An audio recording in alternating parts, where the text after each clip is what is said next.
जम्मू कश्मीर में चुनावी बिगुल बज चुका है। पार्टियां अब अपने साथियों की तलाश में जुटी हुई हैं। वहीं आज कांग्रेस को घाटी में नया साथी मिल गया है।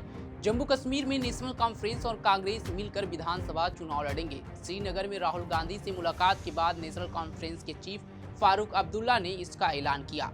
नमस्कार, आप देख रहे हैं पंजाबकेसरी.com में सत्येंद्र शर्मा। जम्मू कश्मीर में 10 साल बाद विधानसभा का चुनाव होने जा रहा है। नेताओं का दौरा शुरू हो गया है। देश की सबसे पुरानी पार्टी कांग्रेस और नेशनल कॉन्फ्रेंस यहां एक साथ मिलकर पूरे 90 सीटों पर चुनाव लड़ेंगे। पूर्व सीएम फारूक अब्दुल्ला ने कहा कि जम्मू कश्मीर के लोग उनके साथ हैं। कांग्रेस के साथ हम मिलकर चुनाव लड़ेंगे। अब्दुल्ला ने कहा कि जम्मू कश्मीर का पूर्ण राज्य दर्जा बहाल हो, हम इसके लिए काम करेंगे। सुनिए उन्होंने गठबंधन और सीट शेयरिंग को लेकर के क्या कहा। कार्डियल एटमॉस्फेयर में मुलाकात हुई और जो अलायंस है वो ऑन ट्रैक है और इंशाल्लाह ये बिल्कुल अच्छी तरह से अलायंस चलेगी। सीट्स का क्या हुआ है? सीट्स का भी बहुत अच्छा है। तो फाइनल हुआ है अलायंस? आपने जी हाँ, फाइनल हो गया है। आज शाम को उस पर दस्तखत हो जाएंगे और ये सब आपके सामने आ जाएगा। सर, ये पूरे 90 सीट्स पे ये पूरे 90 सीट्स पे अलायंस। वहीं जब उनसे पूछा गया कि क्या गठबंधन में पीडीपी के लिए कोई जगह है, तो फारूक अब्दुल्ला ने कहा कि उनका लक्ष्य देश में मौजूद सांप्रदायिक शक्तियों को हराना उद्देश्य है। उन्होंने कहा किसी के लिए दरवाजे बंद नहीं है। खुद के चुनाव लड़ने के सवाल पर फारूक अब्दुल्ला हंसकर टाल गए। कांग्रेस नेता राहुल गांधी 2 दिन के दौरे पर बुधवार को जम्मू कश्मीर पहुंचे थे। उनके साथ कांग्रेस के राष्ट्रीय अध्यक्ष मल्लिकार्जुन खड़गे भी साथ गए हैं।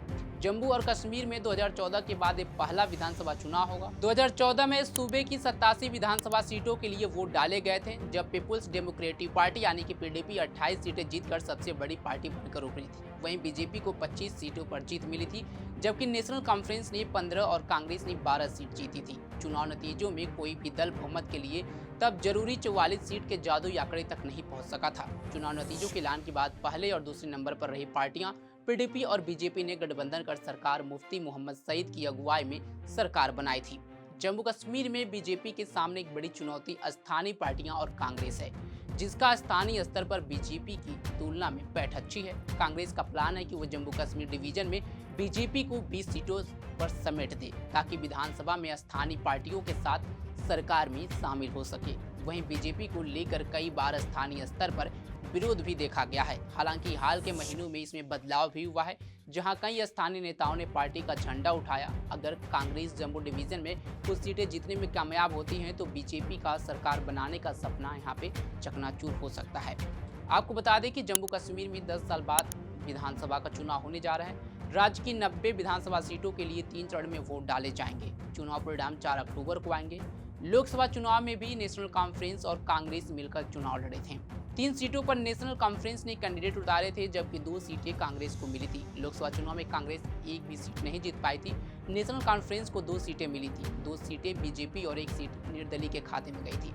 कांग्रेस ने कश्मीर घाटी में 12 सीटें मांगी हैं। कांग्रेस ने इतनी ही सीट नेशनल कॉन्फ्रेंस को जम्मू डिवीजन में ऑफर की है।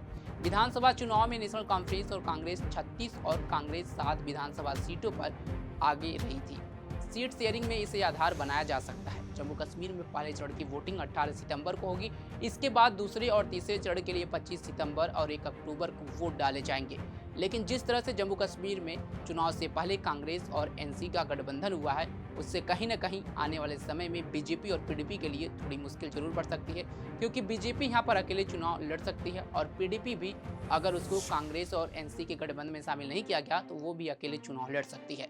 देखना होगा कि जम्मू कश्मीर में होने वाले इस विधानसभा चुनाव में क्या कुछ नया निकल के सामने आता है और कौन सी पार्टी को जनता बहुमत देती है। इस खबर पर आपकी क्या राय है, कमेंट बॉक्स में जरूर बताएं। तमाम खबरों के लिए जुड़े रहें हमारे साथ और देखते रहें पंजाबकेसरी.com। धन्यवाद।